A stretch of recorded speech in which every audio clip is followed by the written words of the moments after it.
ایک نیک شخص کو شیطان دکھائی دیا تو اس سے کہا، میں تجھ سے کچھ پوچھنا چاہتا ہوں۔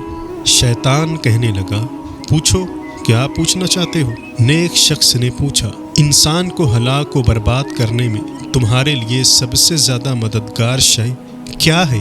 ابلیس نے کہا، نشہ ہمارا سب سے کامیاب وار ہے، کیونکہ جب کوئی شخص نشے میں ہوتا ہے تو وہ ہم سے بچ نہیں سکتا۔ ہم جو چاہتے ہیں اس سے کرواتے ہیں۔ ہم اس سے ایسے کھیلتے ہیں جیسے بچے گیند سے کھیلتے ہیں۔ نشے کے ناسور نے ہمارے معاشرے کی ایک تعداد بالخصوص نوجوانوں کو اپنی لپیٹ میں لے رکھا ہے۔ افسوس کی بات ہے کہ موجودہ دور میں جس طرح آسانی سے پیزا اور برگر دستیاب ہے، اسی طرح نشہ آور چیزیں بھی لوگوں کی پہنچ میں ہیں۔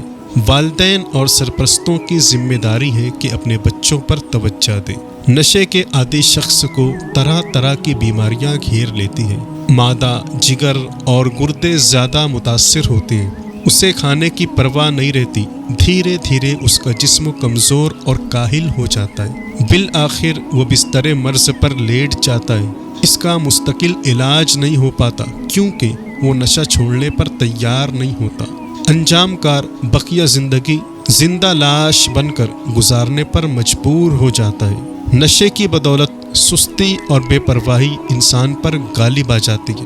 وہ تھکن اور غنودگی کا شکار رہتا ہے۔ نشہ مل گیا تو اس کے جسم میں کرنٹ دوڑ جاتا ہے، نہ ملا تو اس کا جسم ٹوٹنے لگ جاتا ہے۔ ایسے میں وہ نوکری یا کاروبار کے قابل نہیں رہتا، بالآخر کوڑی کوڑی کا محتاج ہو جاتا ہے۔ بدقسمتی سے ہمارے معاشرے میں جہاں دوسری بہت سی برائیاں سر اٹھا رہی ہیں، وہیں نشے نے بھی اپنی جڑیں انتہائی مضبوط کر لی ہیں۔ آج ایک کثیر تعداد ہے جو نشے کی عادی ہے، مرد ہو یا عورت، بوڑھا ہو یا جوان، نوعمر لڑکا ہو یا امیر یا غریب، افسر ہو یا ملازم، تاجر ہو یا کسان، پڑھا لکھا ہو یا ان پڑھ، غرض مختلف پیشوں، طبقوں اور عمروں سے تعلق رکھنے والے بے شمار افراد جانے انجانے میں کسی نہ کسی طور پر نشے کی نوست میں بری طرح سے جکڑے ہوئے اپنے ہی ہاتھوں اپنی جان و مال اور عزت و آبرو برباد کیے جا رہے ہیں۔